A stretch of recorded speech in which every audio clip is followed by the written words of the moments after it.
Hello, and welcome to the tutorial for Wake Tech's 4-credit course performance dashboard in Power BI.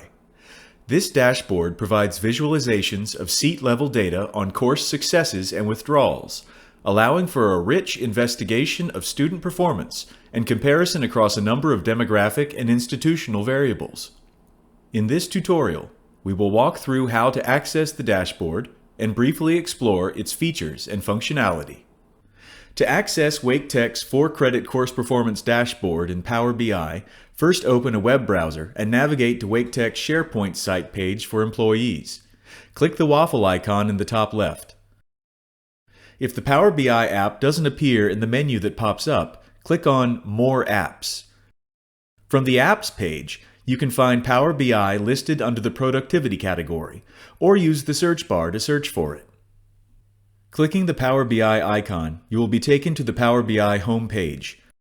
From here, choose Workspaces in the left sidebar, then select the Reach and Rally Dashboard workspace. The Reach and Rally Dashboard workspace is available to all Wake Tech employees, providing access to the 4-credit course performance dashboard, Strategic Planning Metrics dashboard, and Strategic Planning Metrics by Program dashboard. For now, let's click on the 4-credit course performance dashboard report. This is our 4-credit course performance dashboard. You'll find yourself first at the Success Rates page, with navigation buttons along the top to take you to other pages for withdrawal rates, success and withdrawal rates broken out by delivery method, by economic health index, and a page for course performance trends over time. We will look briefly at each of these in turn. To begin, the Success Rates page provides the percentage of students earning an A, B, C, S, P1, P2, P3, or P grade. This percentage is calculated for the particular slice of the data you have selected. This slice could be a term, division, individual course, or a combination.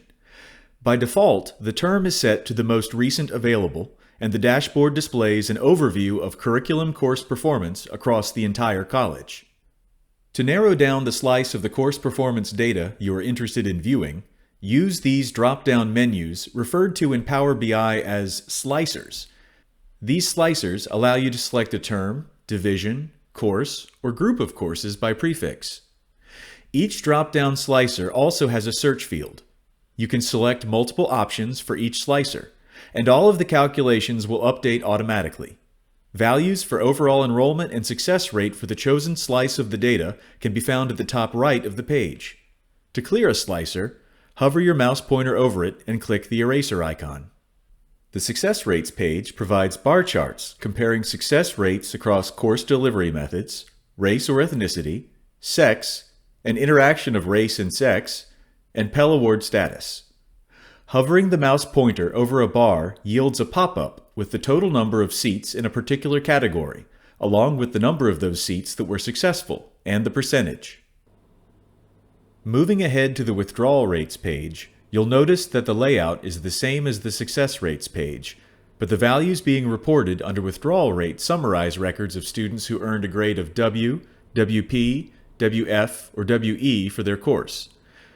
Once again, slicers can be used to narrow down the selection. Visuals provide comparisons across categories, and hovering over a bar reveals the seat counts behind the percentage shown. Continuing to the By Delivery Method page, we see visuals for both success and withdrawal rates broken down by course delivery method. This page allows for comparison across both delivery method and a demographic subcategory, selectable using the buttons at the bottom. For instance, selecting Pell Award interacted with delivery method changes each visual to show a cluster of bars for Pell recipients as well as non-recipients, with each cluster containing a bar for each course delivery mode. As before, slicers can be set to narrow the data to the area of interest, and hovering over the bars provides a pop-up with the overall seat count per category and the number of successful or unsuccessful seats which are used in calculating the success or withdrawal rate percentage. Slicer settings are retained when selecting a new demographic subcategory. Note that the first row of demographic subcategories provides a choice of 2 variable interactions, while the second row provides 3 variable interactions. For instance, selecting race ethnicity, sex, delivery method gives visuals with clusters of bars for each combination of categories for sex and race, with a bar for each mode of course delivery. Moving along, we can see that the By Economic Health Index page follows the same layout as the By Delivery Method page, allowing for comparison across both EHI and another chosen demographic subcategory. While this page functions in the same way as the By Delivery Method page, note that EHI is only calculated for students with a residential address in Wake County, meaning this page deals with a subset of the overall student population. Be sure to hover your mouse over the bars to get the total number of seats and number of successful or withdrawn seats in order to put these percentages in proper context. Lastly, we come to the Performance Trends page. This page presents line charts showing how success rates and withdrawal rates have changed over time. The visuals on this page compare previous spring, fall, or summer terms, selectable with the Semester Filter drop-down slicer. Slicers for divisions, delivery method, course prefix, and course name function the same as on the other pages. This page can also be used to compare course performance over time broken out by demographic categories. For instance, selecting sex changes the visuals to each display two lines, one for female performance over time and one for male. Hovering the mouse over a particular term calls a pop-up that provides the overall seat counts and successful or withdrawn seats for each category. That wraps up the basic features of the dashboard, but there are two more features of Power BI that you might find helpful. The first is bookmarking.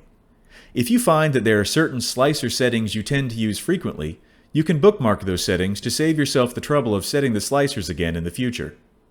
To save a bookmark, set your slicers to the desired settings. Click the bookmark icon in the upper right of the window and select Add a Personal Bookmark. Give it a name, and now these slicer settings will be recalled whenever you select the bookmark. You can also set a bookmark to be your personal default when viewing the dashboard. If you desire to remove all slicers from all pages and return the dashboard to the default slicer settings, click the circular green arrow icon. And that wraps up this brief walkthrough of the Wake Tech 4-credit course performance dashboard. Contact information is provided at the bottom of the page. Please contact us if you have any questions, feature requests, or other suggestions for improvement. We are happy to help and are always looking for ways to make this powerful tool even more useful for you in the future. Happy analyzing!